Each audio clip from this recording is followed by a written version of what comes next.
Das Geschenk. Eine Weihnachtsgeschichte der österreichisch-amerikanisch-jüdischen Schriftstellerin Jo Lederer.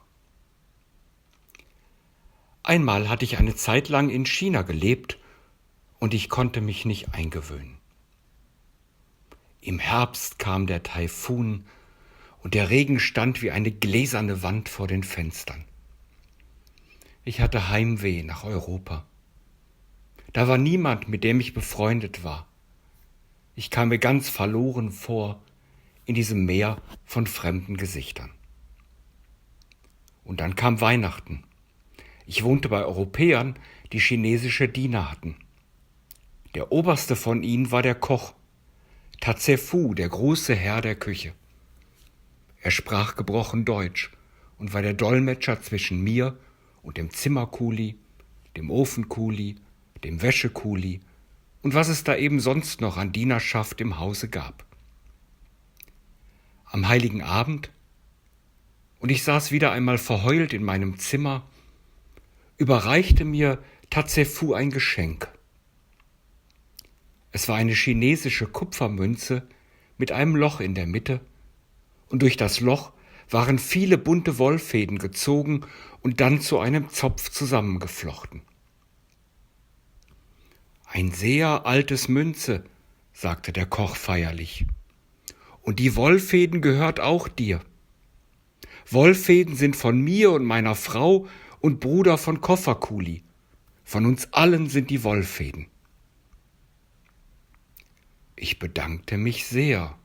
Es war ein merkwürdiges Geschenk. Noch viel merkwürdiger, als ich zuerst dachte.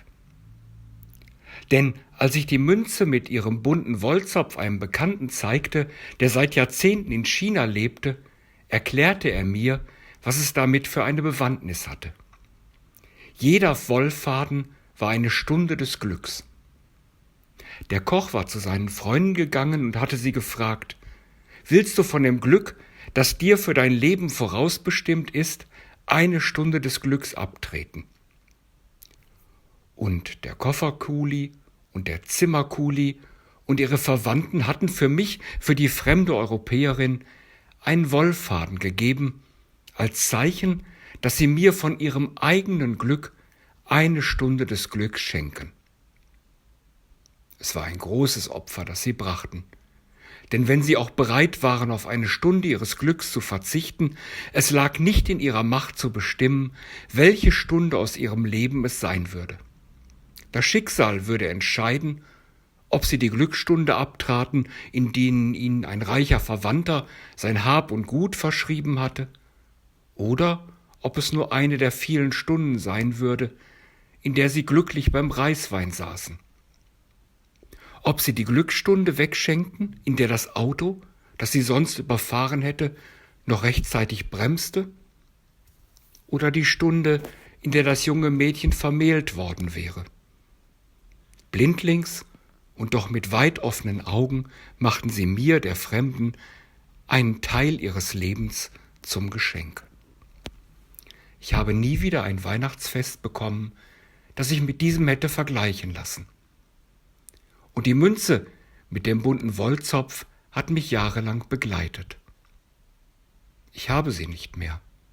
Eines Tages lernte ich jemanden kennen, der war noch übler dran als ich damals in Shanghai.